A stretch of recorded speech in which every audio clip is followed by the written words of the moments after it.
Good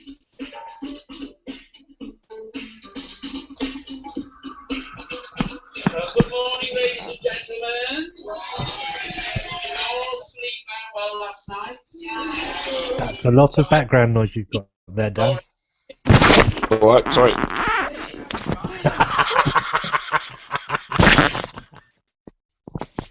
It's the kids watching telly. I'll go upstairs.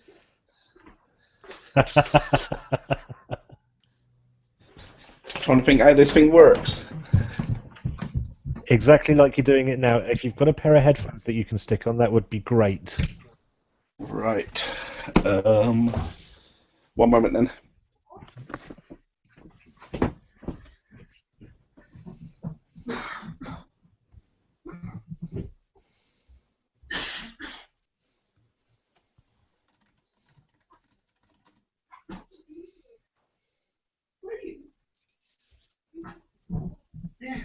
Where are you going? Where are you going?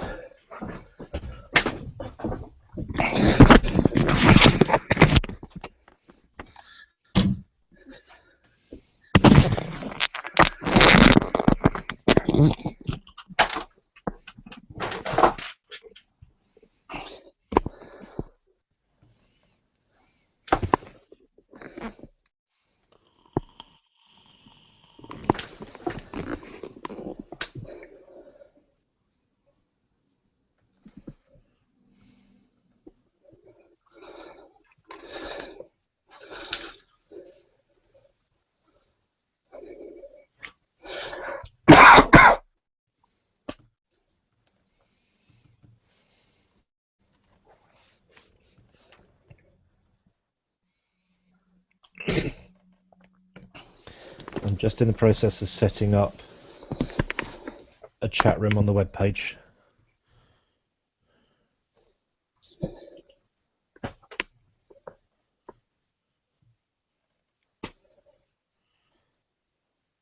That's a lovely picture, Dan. We were given it, so we had to stick it above the bed to get rid of it. Well, that at the moment is all I can see. I can't see you at all. That's her. That's better. Well, no, it's not. Put the picture back on. Makes me look fat. Well, I am fat, but makes me look fatter. There we go. They do say that the camera adds £10. 10 stone.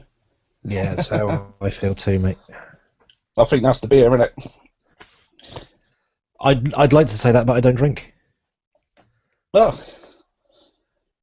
I see Mark's lost a load, hasn't he? Yeah, £11 so far is really good. Let me just turn That's the this, same as Heather. She's just lost £11. Who has? Heather. Excellent. That's superb. Okay.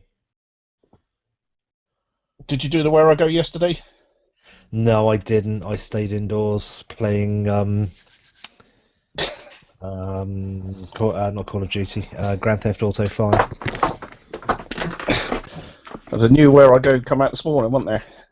What's that? Near you. Really? I don't know. I haven't got a notification set up for Where I Goes. Oh, Right. we've got a viewer. How long have we got? 11 minutes. I am just going to go and very quickly grab myself a drink. Okay. Talk amongst yourself for a mo.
back.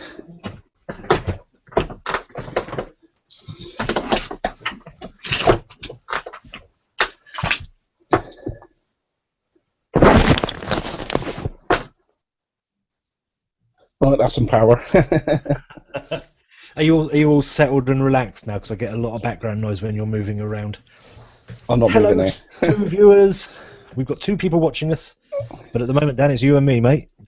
Hopefully, Lucy. Well, it's going to be a boring show then. Yeah, it'd be better if it was just you.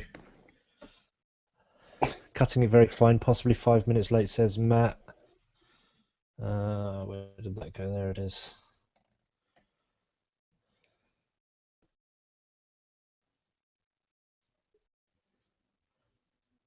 Let me just reply to him.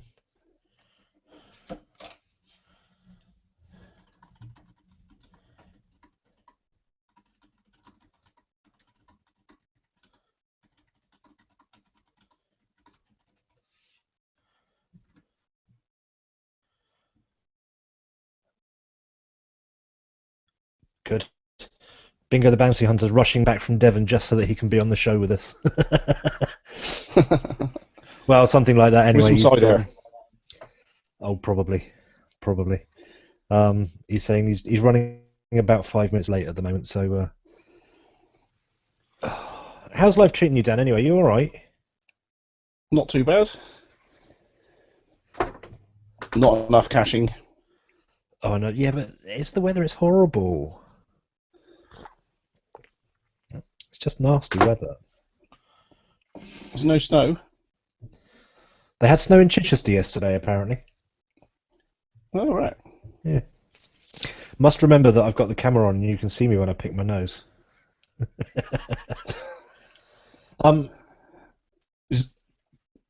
Static J, do you want to join us, mate? Come and join us on the show.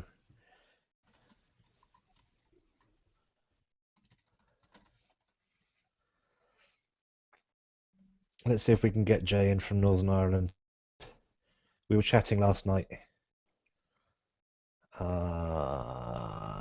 We did the GeoSnippets Reboot podcast Hangout last night for patrons. And we were talking about all sorts of weird stuff, like, where did we go to? Oh, we went to 1970s Reliant Robins and Bond bugs and smart cars and G-Whizzes and stuff like that, and the AMC Pacer and the cost of fuel and guns and this and that. And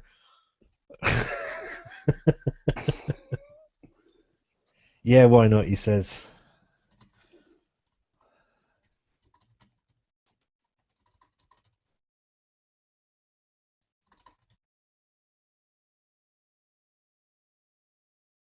Jay's going to come and join us. Excellent. That'll make 3 of us. Lucy said she was going to join us. Matt's on his way. Rich Lane might join us a little bit later if he can.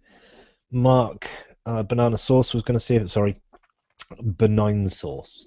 Don't you know? Was going to join us if he can. As long as he leaves Dr. D at home.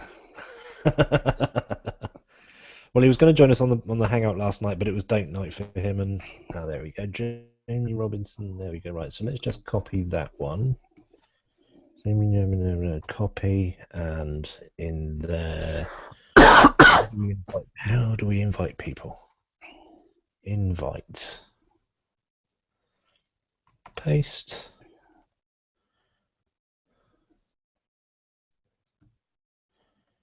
Invite. Right, hopefully Jay will join us if he's got his stuff set up as well. We were talking about Mythbusters as well last night, and Jay reckons that most of the effects that they do on there are faked. They're not real at all. I'm quite gutted about that, but you know, it's just me. Invite incoming.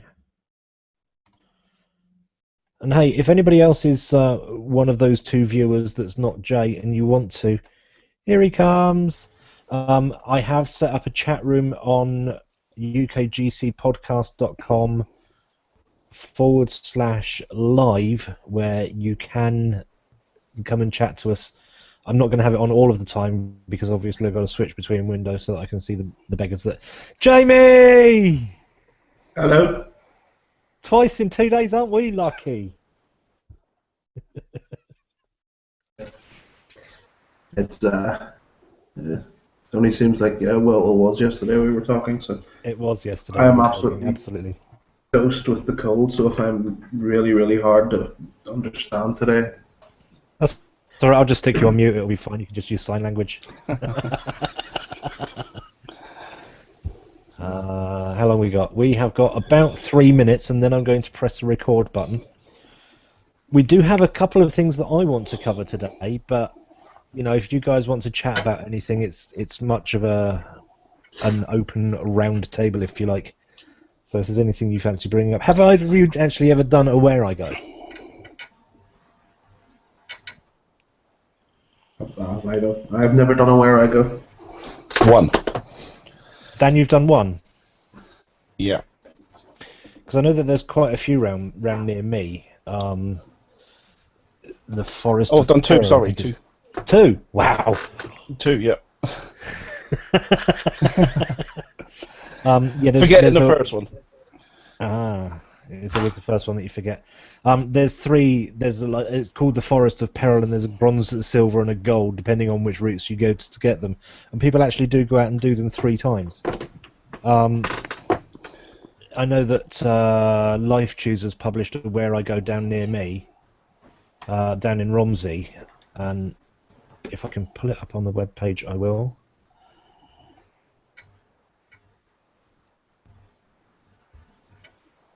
You've got here, okay.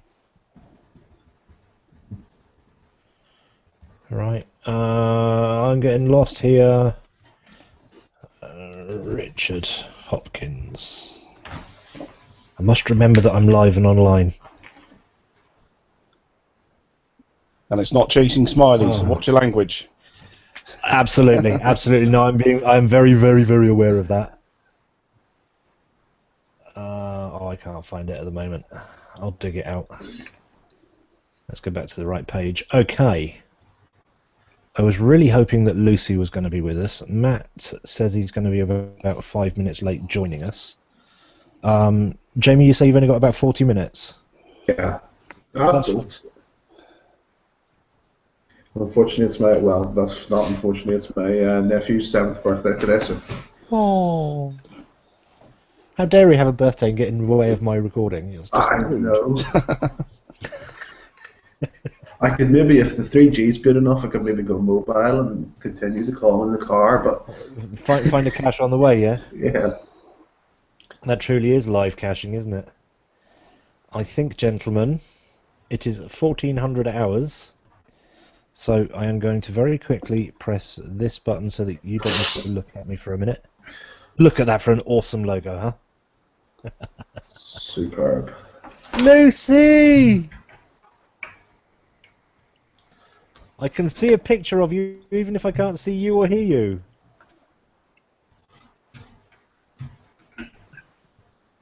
There she is. How you doing? I'm very well, thank you. Excellent. Lovely, lovely, lovely to have you along. Been trying to chat for so long. Yeah. Right, you are literally just in time because I am just about to press the record button. Now, we won't have the music, so we're just going to pretend, all right, that we've had the music, and then we'll go in from there. Okay. Oh, we'll do the instructions in a moment. Okay. And we are recording. Ladies and gentlemen, hello, good afternoon, good evening, and welcome to the February 2015 UK Geocaching Podcast. We are live right now, and I have just muted Lucy for a second because I've got a lot of background noise from her. It's all right. I'll take the microphone. I'll give you control back in a minute. Don't panic. In case you haven't gathered, it is 2 o'clock on the 1st of February, and we are recording this live. I have 3 guests with me right now. Hopefully, 1 or 2 more to join us during the recording. but I am just going to go from left to right. Lucy, do you by any chance have a pair of headphones that you can put on? Going from left to right, we have Dan. Dan, wave and say hello. Hello. Dan. Yay! Yeah. Static J, Northern Ireland. Jamie, wave and say hello. Hello.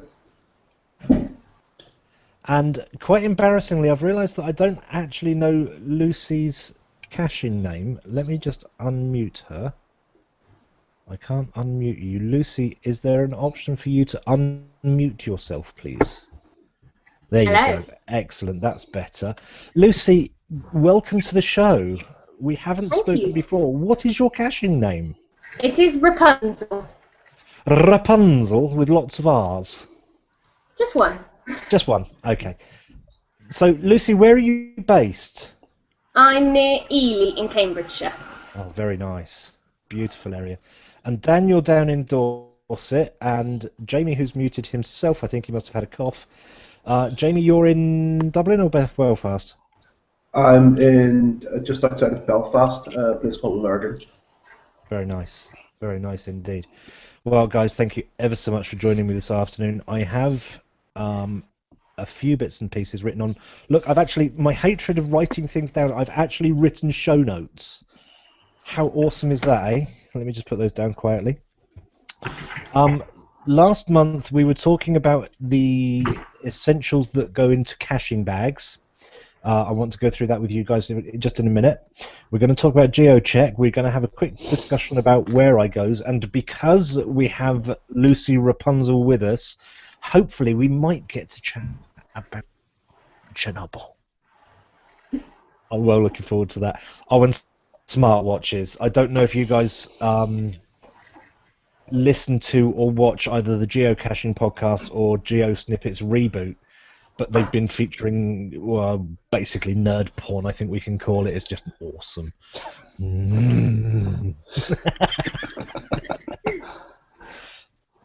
Did you see the photo that I posted on the Facebook page yesterday? Corey Stevens ad infinitum from the Geocaching podcast has bought himself an Asus Zen smartwatch.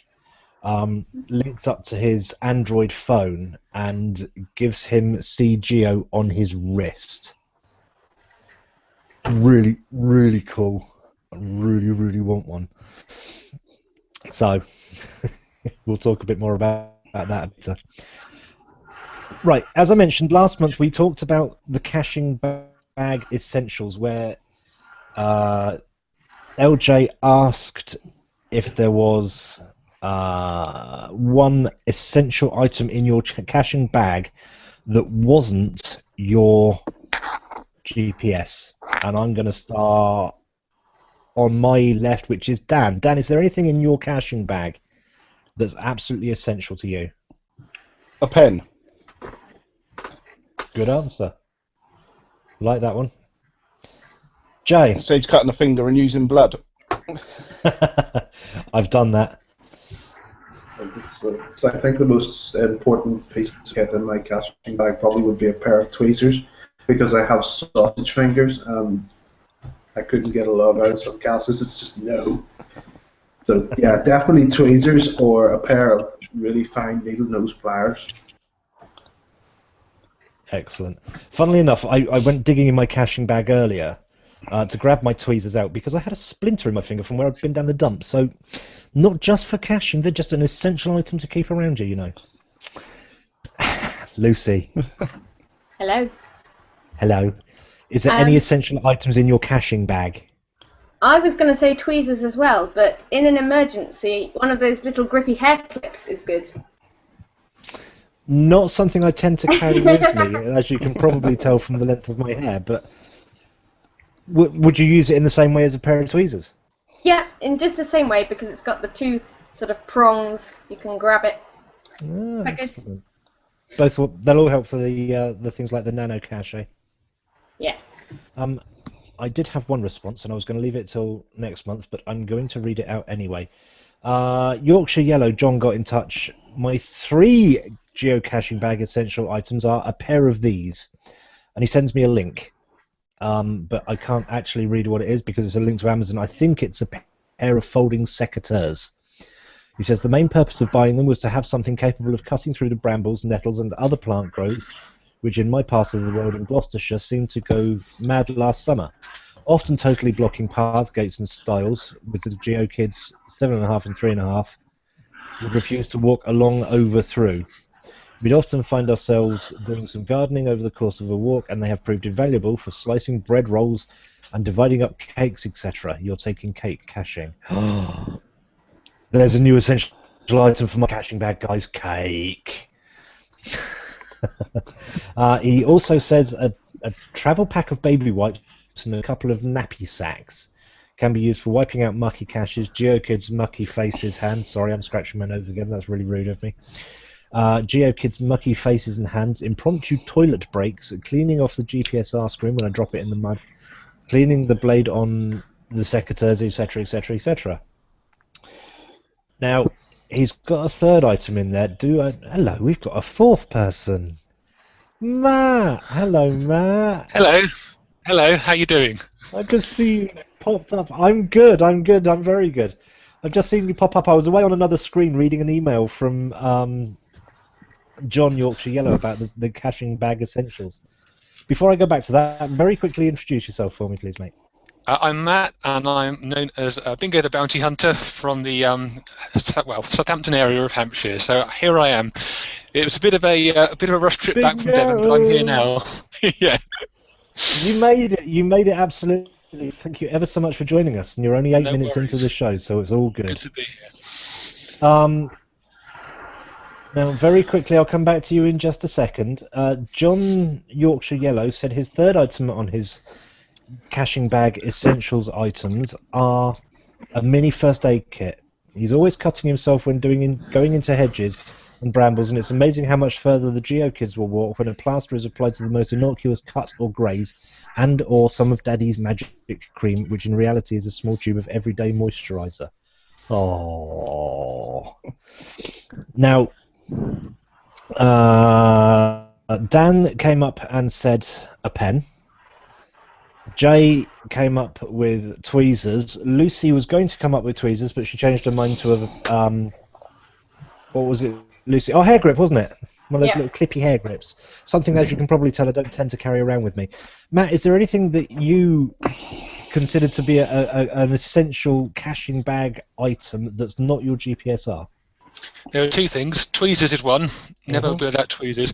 And I've got a log rolling tool for rolling up those micro logs back and putting them back into their containers again.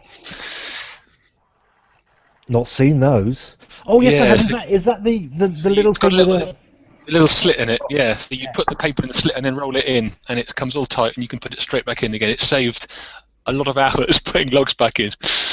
Excellent, excellent. I suppose you could also, if you were in a pinch, you could use not the clip as Lucy was describing earlier, but one of those hair grips. Yeah, yeah, Just roll around that as well if you were. It's just a fancy version of that. Yeah, yeah. Excellent, excellent.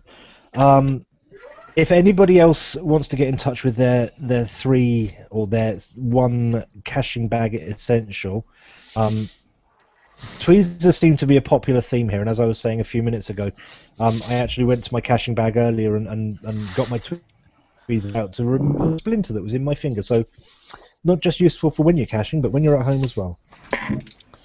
Yeah, if you want to get in touch and let us know what is in your caching bag essentials, including cake's always important. You can get in touch with us at ukgcpodcast@gmail.com, via Facebook at ukgcpodcast, via Twitter at ukgcpodcast, or if you're feeling really brave, like these four guys here are, you can either come and chat to us via a Google Hangout, or from the website, you can send us a SpeakPipe voicemail, and it's just by clicking the link on the right-hand side of the home page or any page that you're on the website. There's a thing, send us a voicemail. Nice and easy. Guys, have you heard the news this week about GeoCheck? It's been hacked, hasn't it? Yeah. They were saying that something like 2.1 million solutions for puzzles have been downloaded. Most of the passwords weren't encrypted on the website, so if you have an account on GeoCheck, at least change the password. And if you have a puzzle that has the solution on GeoCheck, I highly recommend, as I've seen a few people do, change the coordinates ever so slightly and just move the final cache container, if you can, obviously within the bounds of your puzzle, if you like, just to change it to make it not completely visible. Yes, that was quite a major one for GeoCheck, I think. Has anybody had any more news about it since? I haven't seen anything since they first announced it during the week. No. Nope. No. Oh. There's obviously not that important to you guys then. Do you have any puzzle caches hidden? I don't know. No, Nope. nothing like that. Sorry, go ahead. I've got a multi-cache that sort of requires some number crunching, but not a puzzle cache as such. I don't think it's the end of the world that it's been hacked. I mean, the information is only going to be useful to a limited amount of people. I know I've heard talk of it being published to a torrent file that you can download, but I think the damage, A, to the site, and B, to your puzzle cache is going to be minimal. I think the damage to the site is more significant than the damage to the caches and the end caches, because obviously people are going to lose some trust in them, at least for a while, until they've got their passwords encrypted, and they've got a little bit better and easier method, or more secure method of storing the data. Some people do get quite fussy about how their data is shared and how the solutions to puzzles are given out. So I don't know. I think it's one that only time is going to tell. But the recommendations that I've seen so far is that at least go on there and change your password if you have an account. Dan, have you got any puzzle caches hidden? I've got one. I've already changed my password. Excellent. But I've also Googled and I can't find the answers anywhere for all the others. So.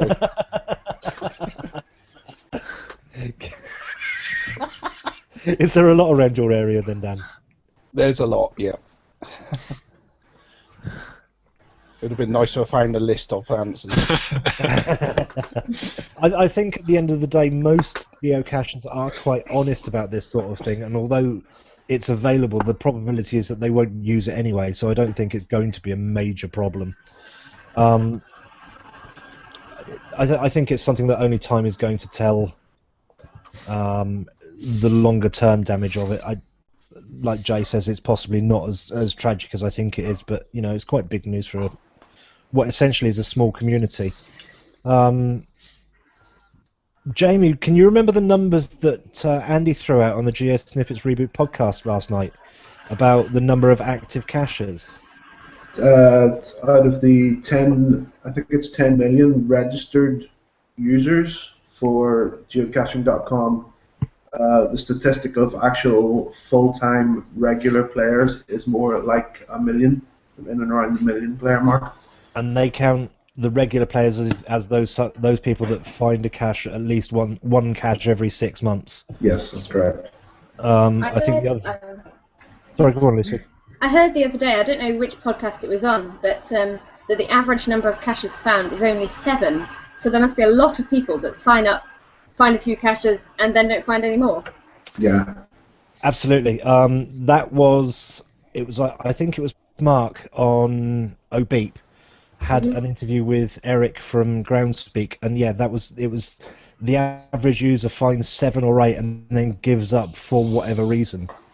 So it's only nutters like us lot that actually go on and make something of this, and sit in the middle of a Sunday afternoon recording a podcast about it. It's quite an amazing statistic if you think about how many caches are out there, though, for the amount of people that regularly go and find them.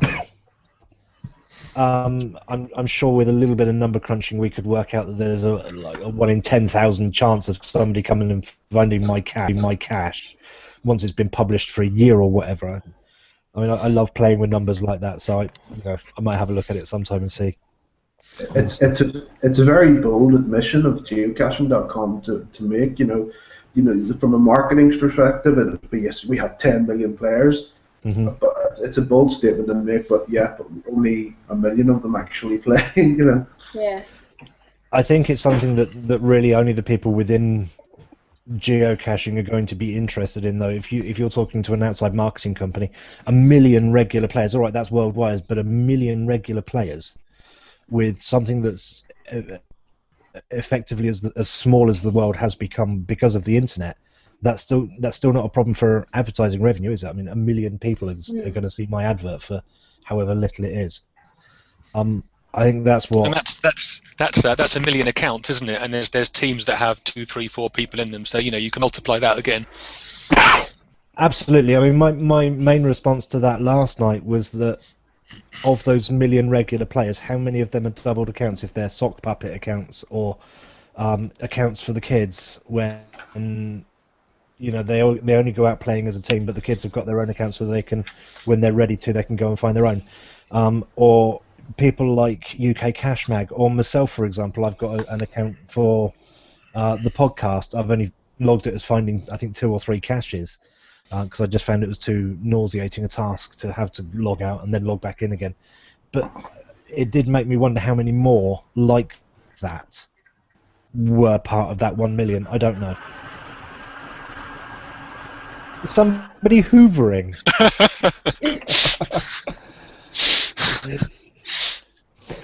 Okay. Matt. Yes. Have you tried Life Choosers Where I Go over in Romsey yet? Do you know what? I've never done a Where I Go cache, and there's 2 or 3 close to me, and it's been on my to-do list to find a Where I Go cache for as long as I've been geocaching, and it's one of those things that I've just never got around to, and I still need to do it this year. Well, I got pinged on Facebook by Life Chooser to say, hey, you haven't done a Where I Go yet, come and do one and record it for your podcast. And knowing how much I enjoyed his Wi-Fi Wonder last month, it's certainly something that I'm going to go and do for. That's a strange sound. I'm going to go and do it for next month's show and record it in the process because it's nice and close to home. And if I enjoy it after that, it's I'm going to go on and have a look at the Forest of Peril, I think we said it was called. That's the one, just by me. Yeah, that's the ones that are close to me. So that's it. Yep. Yeah. Are you doing it on the iPhone, or have you got it enabled on your Garmin as a feature on the Garmin? No, unfortunately, my Garmin is only a GPS map only a GPS map 62S. It doesn't have the Where I Go functionality on it, so it is going to be one that I'm going to do on the iPhone. But on his webpage, Richard does mention that there are specific decent apps for iPhone and Android that you can download to do it. So I'm just going to go and have a look at his webpage and go and get one of those, and then keep my fingers crossed that it actually works. Because historically, one of the problems is that I think Where I Go hasn't been well supported by Groundspeak or by geocaching, and the smartphone apps are ones that have been developed by third parties, so they're not always well supported, or they don't work well with the cartridges. I don't know. It's not something that I've ever really entertained the possibility of, but this one of Richard's, I said I'll go over and do it, and I'll report back to the podcast next month. Lucy, have you ever done a Where I Go? No, I nearly did one. For the 7 souvenirs. I was going to do one as my one for that souvenir, and then we got there and it had a note to say that the final box had been taken, and you could do the Where I Go if you wanted, but that the box wasn't there, so we thought that was a bit pointless, and I've never done one since. The 7 souvenirs was the set from last summer, wasn't it? Yes. Because it was the 31 days of geocaching the summer before. Yes. Yeah, do you think they're going to do anything this summer or not? Because I don't quite know where they can go with it now, really. No, I agree. I don't know. They will probably do something. The only thing I thought was left to do is the a souvenir for each DT category or something like that, maybe. Oh dear. What, for all 81? Well, no. What you one challenge for a month. a 1, a 2, a 3, and a 4, and a 5. So you're halving it effectively. Oh, I see. Okay.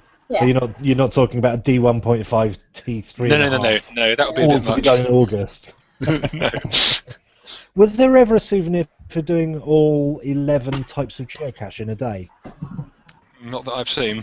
So it's a possibility that they could do something like that, do all 11 in the month just to get the one souvenir. It's not like the 31 days of August or the 7 souvenirs of August, but perhaps they could challenge people to go and find all 11 cache types in a month.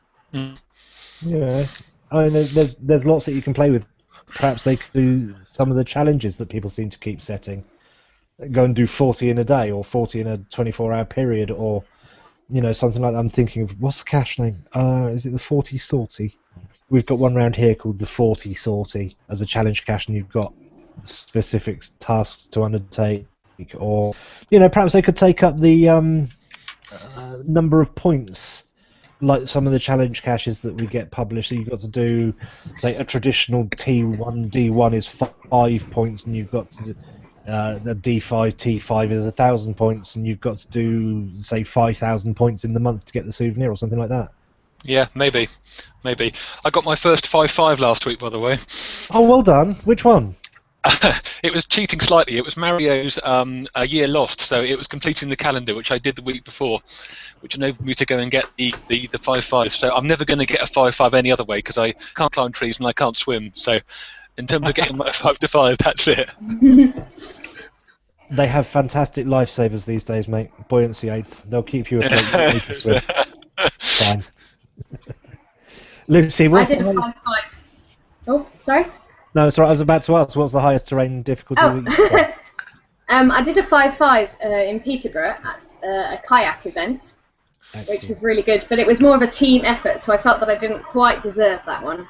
But there's quite a few 4.5s along that route at King's Stealth, which were really good. I think a lot of people feel that their cache as a 5-5 is the extreme cache, so they set a lot of them at 4.5 and 5, or something like that, just so that they can say it's not a 5-5. Yeah. Well, I've got a lot round here like that. This one was in the middle of a river, underwater.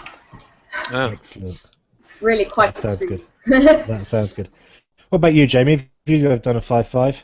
I have never. I have one on the agenda for this summer. I don't know if it's exactly the definition of a proper 5-5.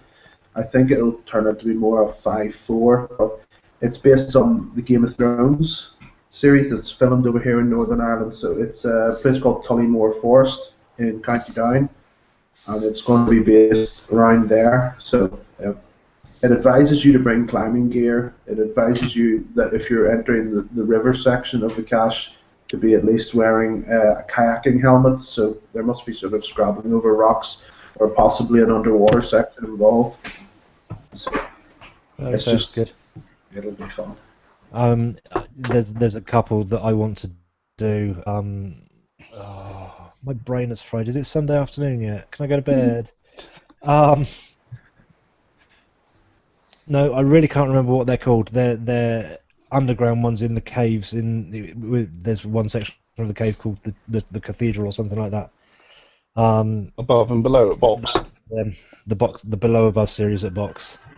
And I really want to go and do them. I also want to try and do the Flotsam and Jetsam cache at just south of Gloucester on the coast. Bricks knocked them. Anyway, it's over there. And I want to do that one before it gets archived as well. So we'll see. Dan, have you ever done a 5-5? 2 at the moment. Golden Goal, which wasn't really a 5-5. I think somebody was having a laugh. And the 100 in a day at Portsmouth, the Gold Olympic Challenge cache. Yep, I know that one. Obviously, it's not one that I've got because I haven't done 100 in a day yet. Even though I made all that effort to go out and do the Dorset drive-by, I missed 100 in a day. I only did 80 in that day. So I've still got to do that sometime. Oh dear. Right.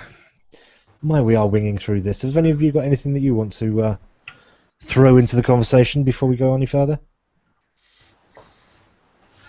Anything in particular, or just? Well, caching related, preferably. But, No, the only thing that I wanted to mention was about hints, in terms of what's a good hint, what's a bad hint, and along those lines. Because I've been driven mad a couple of times recently by having a difficulty 1 or 2, and there's no hint on there whatsoever. And whilst I don't think the hint should lead you directly to the cache, some sort of starter would be helpful in those cases. And preferably not a starter like ivy-covered tree in a field full of woods full of ivy-covered trees. Or it's so easy, you don't need a hint. Yeah, and you've just spent all that time. I mean, most people probably don't these days because it's all decoded for them on the phone or the GPS. But in the old days, when you used to have the Rock 13 and you used to write down an R is that, and an N is that, and no hint. We started caching with a sat-nav, so the accuracy wasn't brilliant for a start, and then we had everything printed out. Had to work out the hint. I did a little laminated card with the A to Z. Don't need any of that anymore. Excellent. Are hints essential though? I mean, sometimes it's part of the game. It depends. If it's a more difficult hide, if it's a D4 or a T4, is that partially because there's no hint as well, and that's why they've set it that high? I think there's a difference between hints and telling you where it is. They're two separate things. Yeah, I mean, some hints say maybe low down, telling you where it is. Oh, it's on the 3rd post from the left, about 15 centimetres up from the bottom in the little hole. That's not really I've got a couple of hint, my hints that are slightly cryptic with a small c, really. Something they've got to actually think about in terms of where it might be. Nothing wrong with that. I tried to do one of yours actually. It was down in Lymington. Okay. And I got to GZ, and I looked at the hint. I was like, oh, okay, well this can't be this difficult. And then I discovered I hadn't actually read the cache page, and as soon as I say this, you'll know exactly where I am. It said on the cache page, it says you need to be the field side, not the alleyway side. You know what? The number of people that make that mistake is unbelievable.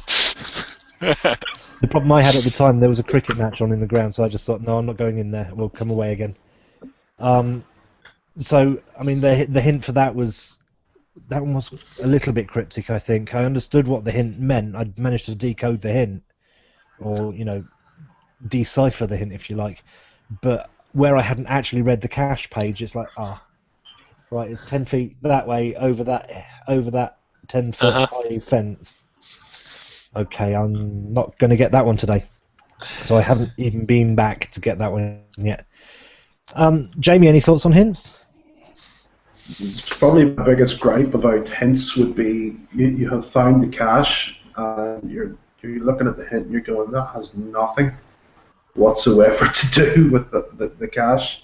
And I mean, you feel like sending a note to the person, why are you doing this? It just would probably be my biggest gripe about hints.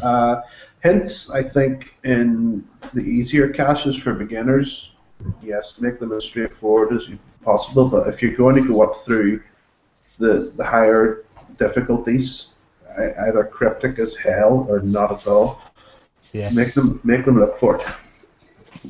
Make them work for it. Now, I can see a pair of white glasses and a very big smiley face, but I can't see the man himself yet. I'm on the phone, Colin. You're on the phone. Banana Sauce, welcome to the show. Hello. How are you doing? Hello. Hello. Can we hear him? Can you see me now? Where's he going? Oh. I'm out caching. You're actually out caching at the moment. Yeah.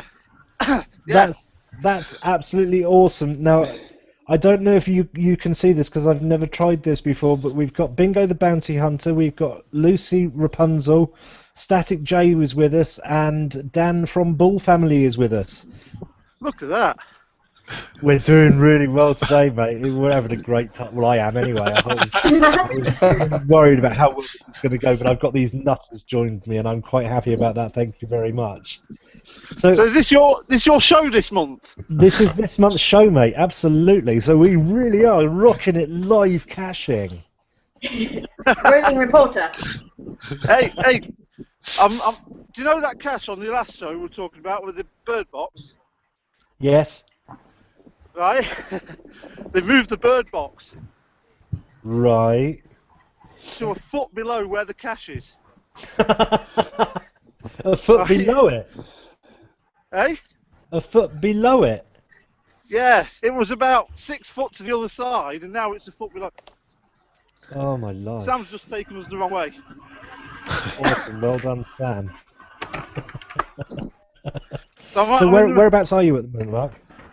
somewhere near Shepshed in Nottingham, Derby. I don't know where I am. Sam's directing me. Mark, I think it's fair to let the listeners at home. What is the GC code so we can all follow along with you?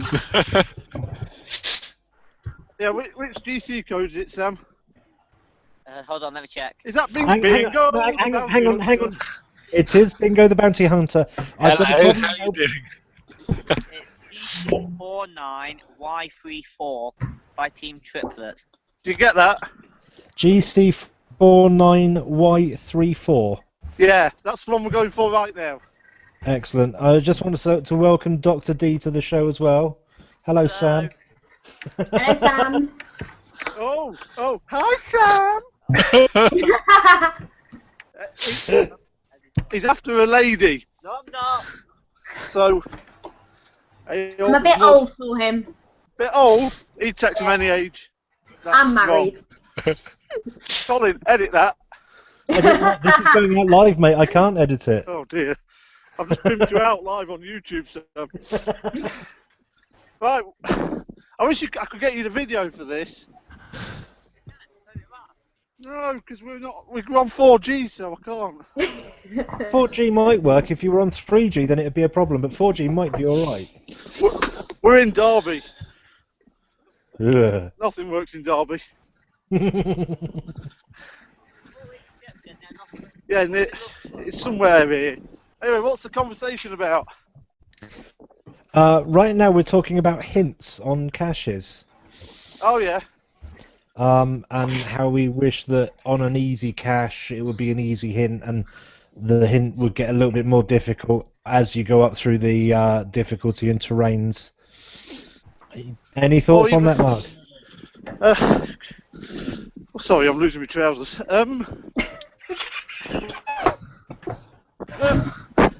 I'd like. Yes, I agree. It should go up the grades. But Get harder as you go up the grades. do you think at the really easy level they should be really obvious hints, like, you know, as the example I gave a few minutes ago of third post to the left, 15 centimeters up in the hole, or should it still be a little bit cryptic to make them work for it? I don't think easy ones need a hint, do they? I think Well, it the depends, easier. because the easy. Sorry, go on, Jay. I think the easier hints establish a new player's sort of geo sense. Oh yeah. I think it gets them into thinking, you know, with most caches now, I sort of know where it is before I bounce out of the car to look for it, or I think it just it instills a sense of geo sense in them. Yeah. I think with regard to the rural ones, it's not so important. Sometimes it might be an easy cache in the middle of the urban area, and the last thing you want to be doing is scratching around posts or behind railings or whatever. So if you're in an urban setting, sometimes just in terms of getting the grab and not, you know, standing out, it's quite useful to have. The obvious hint, yeah, absolutely. Oh, excuse me. No, I don't disagree with that at all. How are you getting on, Mark? Have you found it yet? I'm not sure he's even sending us in the right direction.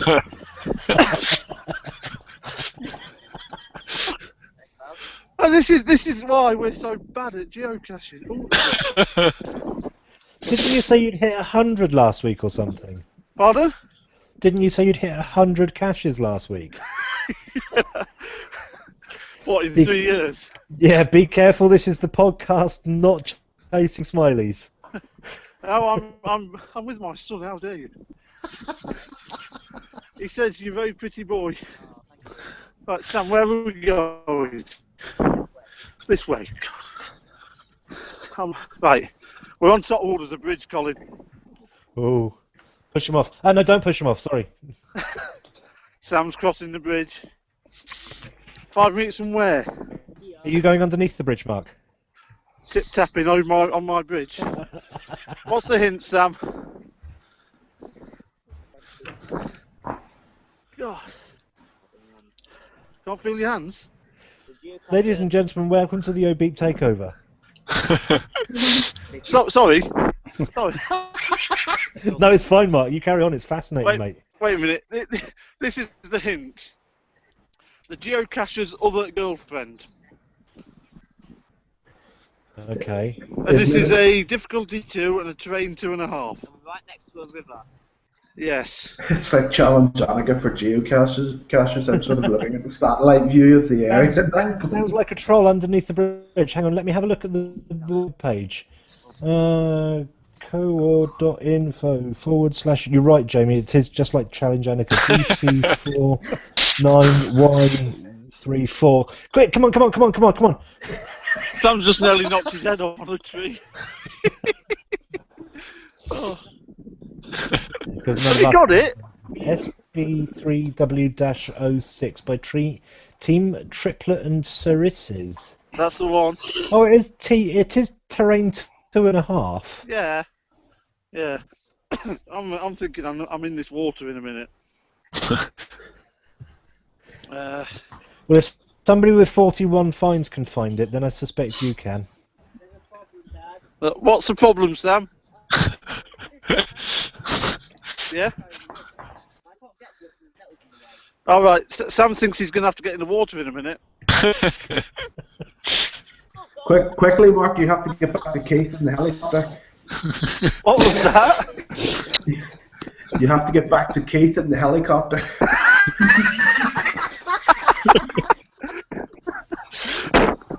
Sam, I'm going in, son. You do what you do on the podcast. Cover him, he's going in.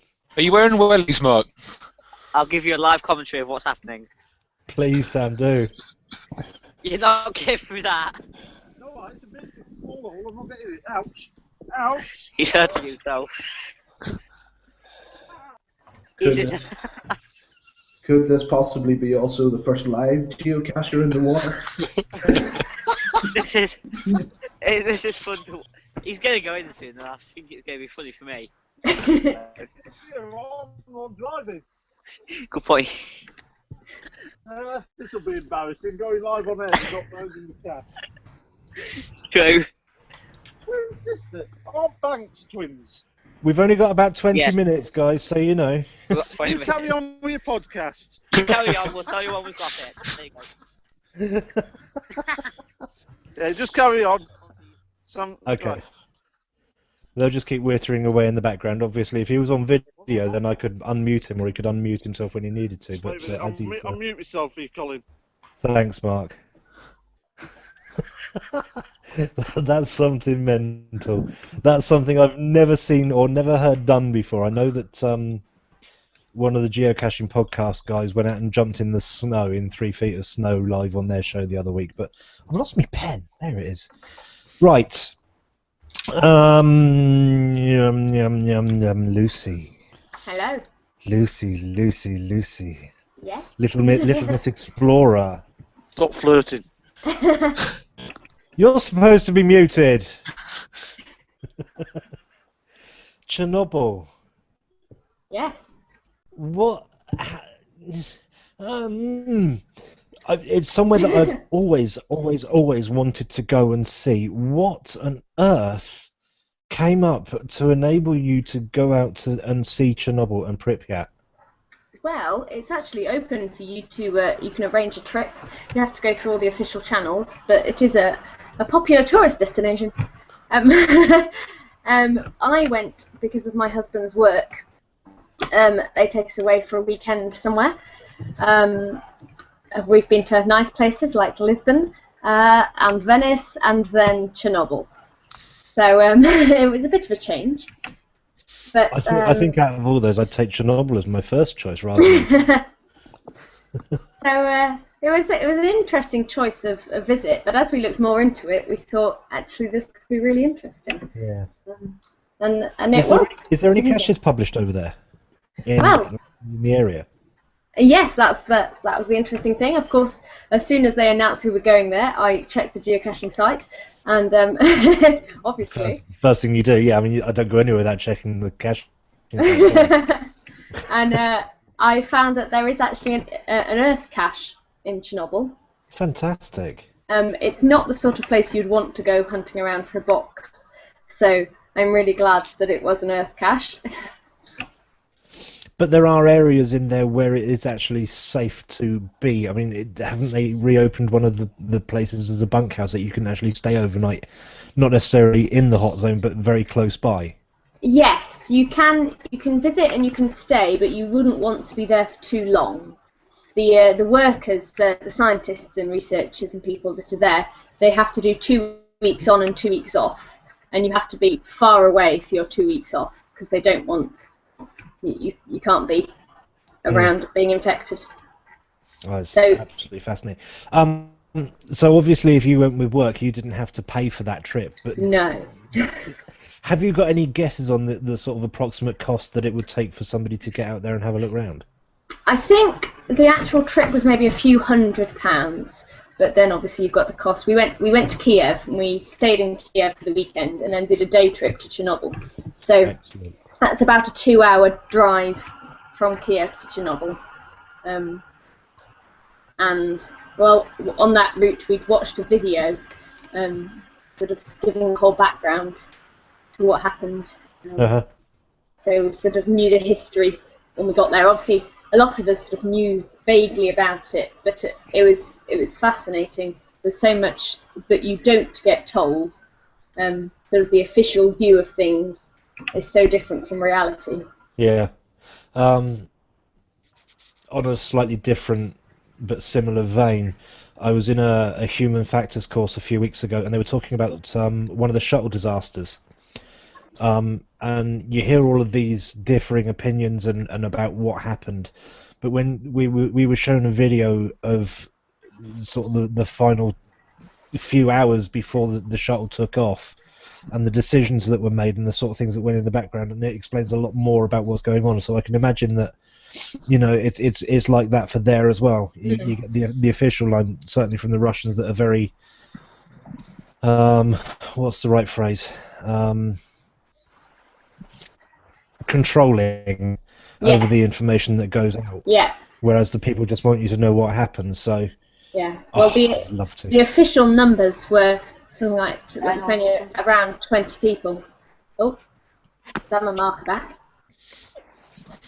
Oh. They officially. Sorry, carry on. They only accepted that the firefighters who'd gone in to put out the explosion and the sort of 6 scientists that had been working in the plant at the time, that were the only officially accepted deaths. So I can't remember the exact numbers, but I think they said it's about 26 sort of official deaths. And when you think actually there were tens of thousands of people that were evacuated from their homes, and so many of them have died sort of as a result of the radiation. Cancers, radiation, and then the mutations of everything, the effect of it since then. It's such a bigger picture than the official, it was only 26 people. I mean, you've managed to get over there and get back, and you haven't grown a third ear or anything, so obviously it's a lot safer than it was. It's been 18 months now since I went, so I think I'm really? okay. Yeah. Wow. We've been trying to get you on the show for that long. We finally succeeded. Excellent. Oh, no, it's something that I've got to do. I've got to do it sometime. You should really look into it. I will do. Hello. Mark, Hello. have you found it or have you DNF'd? We've got it. Hey. Woohoo! Yeah. See. Oh beep. Get in. We're on the wrong side. But you did wet. We were on the wrong side, and I had to chuck Sam in some nettles. Excellent. What, you were on the wrong side of the bridge? Yeah. Good. Did did you get the hint to make sense? Yeah, it's just a river has 2 sisters, doesn't it? 2 banks. I see, and it's on the other sister. Yeah. Hmm. Yeah, so Sam's in some very... You stupid boy. Can you guess what's happened? Has he fallen in? He's dropped the cash in. I wish I could have a video for him retrieving this. You'll have to send him to get it. Yeah. Oh, he's going to get it. I can see it. Press the video button and see what happens.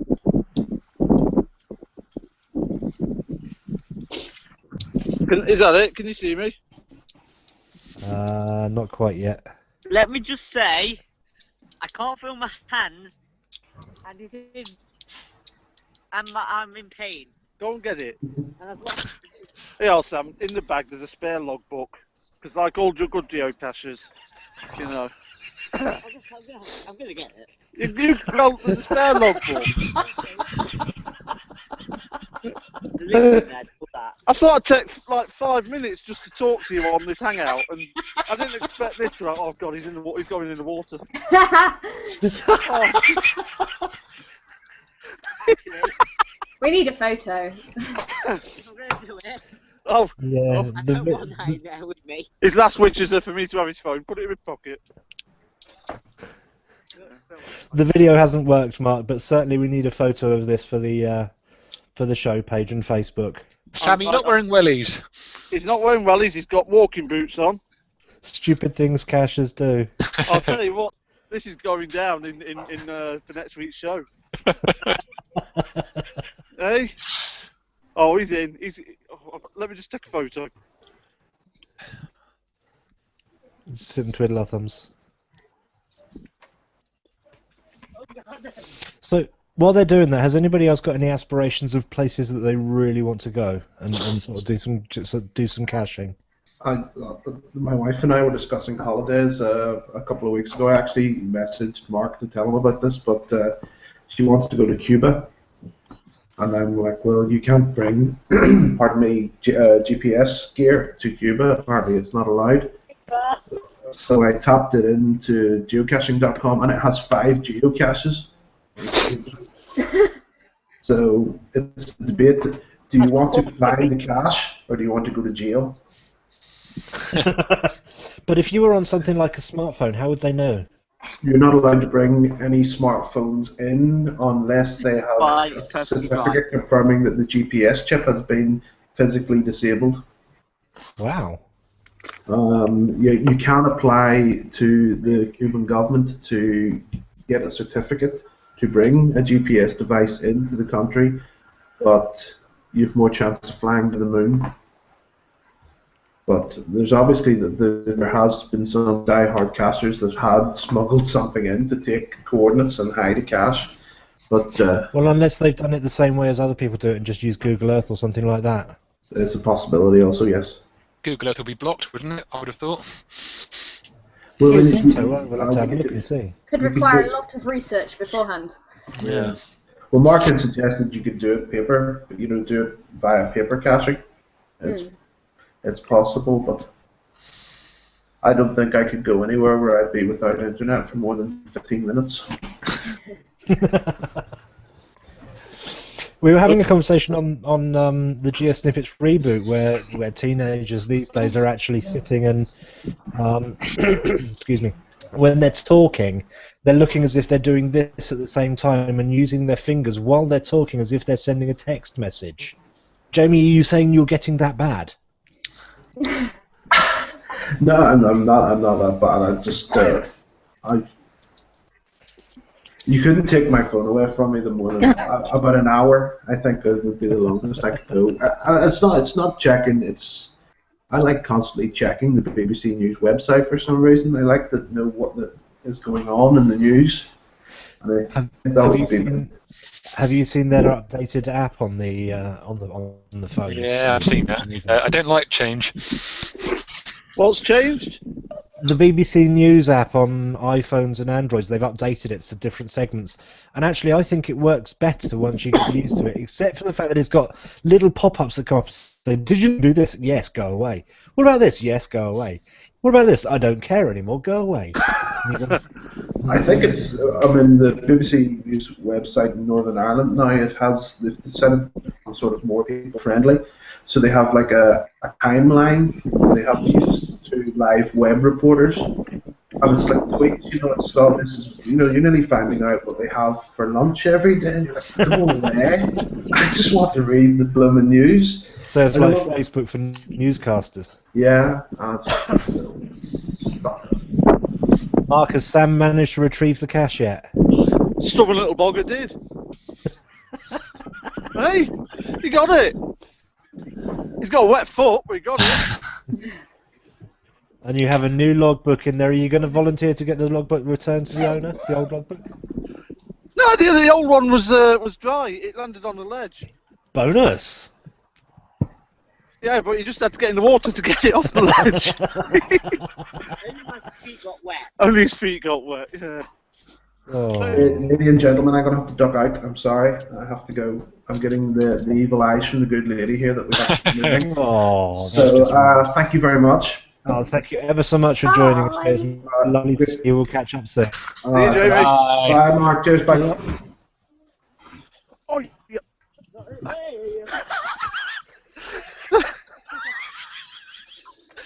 Sorry, Colin. That's all right. You carry on, mate. I've got 20 minutes to fill and nothing to fill it with. Oh well, just stay with us. So where are we going? Why did you bring us this way when there's a footpath over there? I've lost us on the map. We're lost. On the map. Oh, we're found again. Hey, you wouldn't want to come geocaching with us, would you?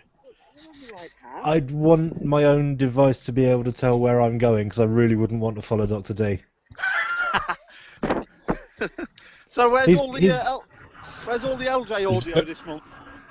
He hasn't done me any. He's at a Saints home game. Oh, Baby.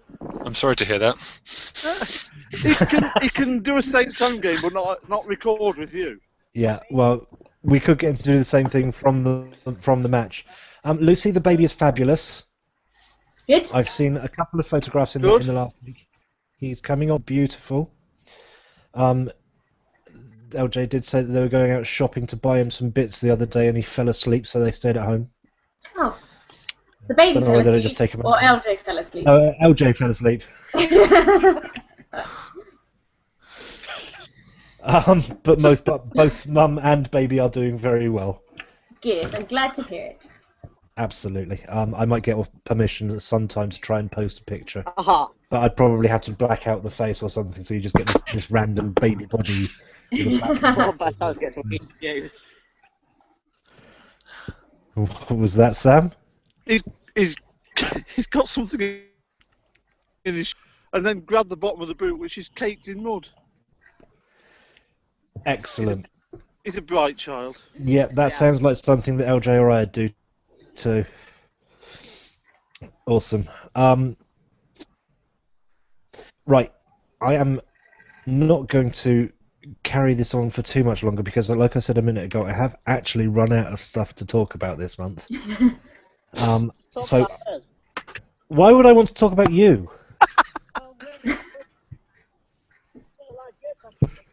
We're doing something. I'm moving away from him. Carry on, Colin.